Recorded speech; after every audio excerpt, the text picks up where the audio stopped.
Hi Pisces, this is Pisces Hub. Welcome to my channel.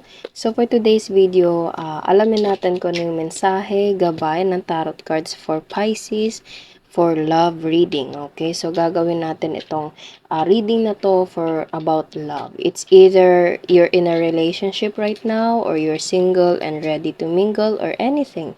Or it's complicated, anything na pwedeng lumabas sa ating tarot cards. Okay, so reminder lang Pisces na ito ay general reading. So, pwede pong mag-resonate, pwede pong hindi. Okay?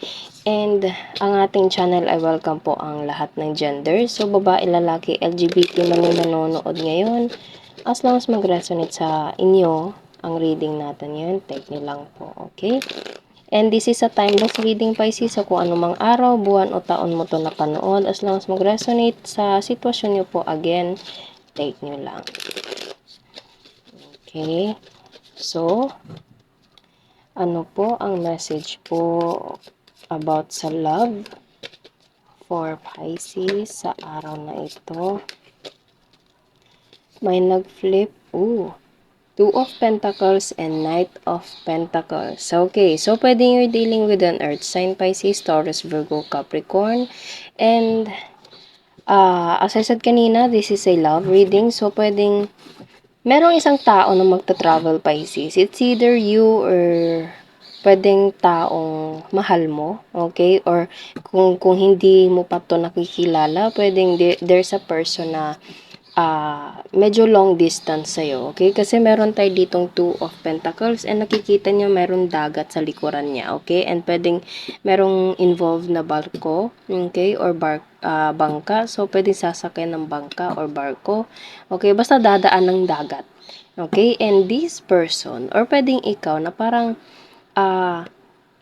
nagdadalawang isip ka pa or you're having a decision right now na parang tatanggapin ko ba to or hindi. Parang you're confused as of now, okay? Or pwedeng meron siyang, or kung hindi naman to ikaw Pisces, itong taong to is meron siyang tinitimbang, okay? Meron siyang iniisip kung paano ba, ano ba yung kailangan gawin, ano ba yung nararapat, ano ba yung mas maganda, okay? Pero kahit ano man yung pinagpipilian, meron pa ring darating, okay? And yung darating na yon hindi man ganun kumbaga mabilisan, medyo matagal yung proseso, medyo matagal yung paghihintay, pero darating at darating siya. Kasi Knight of Pentacles is slow moving, slowly but surely. Surely talaga. So, darating itong taong to. It's either kakilala mo or hindi pa, okay? Basta there's a long distance relationship right here, or pwedeng itong taong to is galing sa malayo na medyo matagal, okay? Pwedeng hindi ganun katagal talaga, pero there's some kumbaga timeline na yun yung proseso and darating siya sa'yo talaga, Pisces. Darating siya. All you have to do is to wait, and kung meron ka mang kumbaga pagdadalawang isip, you have to settle that first, okay? Before mo tanggapin itong Knight of Pentacles na darating sa'yo. Okay? You have to kumbaga decide, plan, okay? Isipin yung mga bagay na nararapat, kung ano yung makakabuti sa sitwasyon. Okay, Page of Cups. Nakikita niyo there's a man, okay? Or kung hindi naman, pwedeng younger energy, it's either you or siya, Pisces, na merong ibibigay, okay? And meron na namang tayong manok, so pwede merong involved na manok, okay? Pero kung hindi, it's okay. So, pasensya na po, Pisces, kung meron po kayo naririnig ng mga background noises, okay? So, there is someone na magbibigay sa'yo ng cups, okay? And always kung sinasabi na cups is all about emotions, love, happiness, okay? And meron siyang fish. Okay, I don't know, hindi siya ma-focus. Ayun. So, itong fish na to represents as proposal or long-term relationship, long-term agreement. Okay, I don't know. Basta, merong malaki and malaman na proposal na darating sa'yo. Okay, and this is something na kailangan mong paghandaan. Okay, Pisces, this is, bigla ko naisip yung word na this is the one. Okay, this is the one. Okay, Two of Pentacles, kailangan mo munang pag-isipan, kumbaga, magdahan-dahan lang, okay? Kasi meron pa tayong Knight of Pentacles dito. Mahaba pa yung panahon. And once na dumating itong taong to, darating at darating talaga siya. Once na dumating to, get ready for this, okay? Or pwedeng ikaw to, Pisces, na kumbaga hinihintay ka ng taong to and you will, kumbaga na makakapag-decide ka na ibigay itong cup mo sa kanya. Okay? Take nyo lang po, pwede po itong vice versa.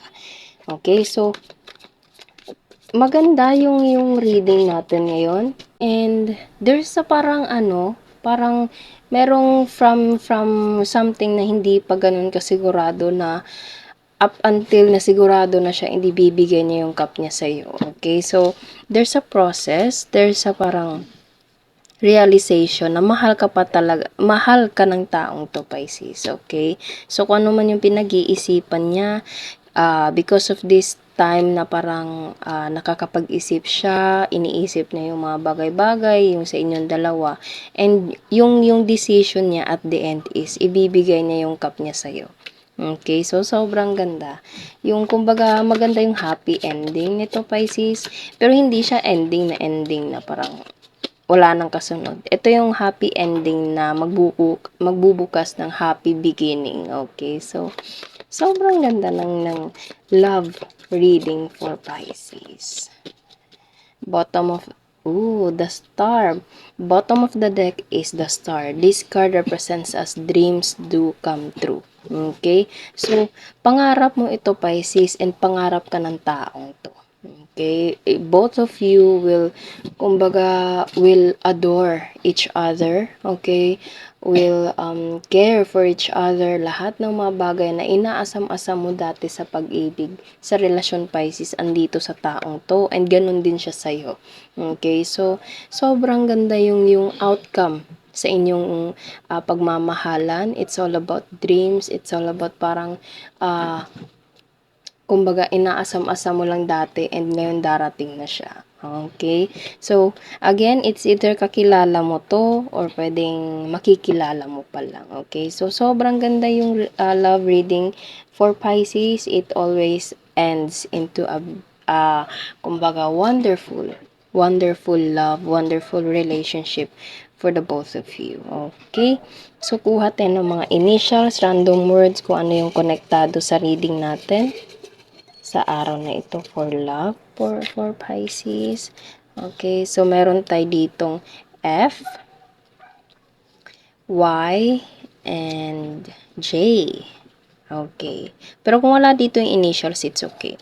Panaginip, katamtaman ng pangangatawan, social media. Okay, so pwedeng there's a big connection sa social media, madaldal. Okay. Company. Pwedeng nagtatrabaho to sa kumpanya. New person. Yes, it's a new person, Pisces. Matangkad. Bahay. So pwedeng ibabahay ka ng taong to or itong taong to. Or ikaw, Pisces, gusto mong ibahay. Asawa, okay? Maging asawa. Maging the one, maging soulmate itong taong dinidil mo ngayon, okay? So pwedeng vice versa yung role natin dito. Dagat. Again, there's a dagat na involved. Okay. Dog. So, pwedeng itong taong to is merong dog. Okay. Or yung personality niya is parang parang dog. Okay. Kumbaga mabait, loyal, okay, protective, ganun siya. Letter. And keep moving forward. Okay. So, yun lang po, Pisces, ang ating reading for love, for Pisces sa araw na ito. Naway nagustuhan niyo po. Huwag niyo po sanang kalimutan na mag-like at mag-subscribe po sa ating channel and ang ating isang channel na Gel Tarot Guide po na makikita po sa description box below. Click niyo lang po yung link dyan sa baba. Okay? And huwag niyo din pong kalimutan na i-click yung notification bell, Pisces, para ma-notify po kayo sa next videos na i-upload natin. Okay? Thank you, Pisces, and God bless.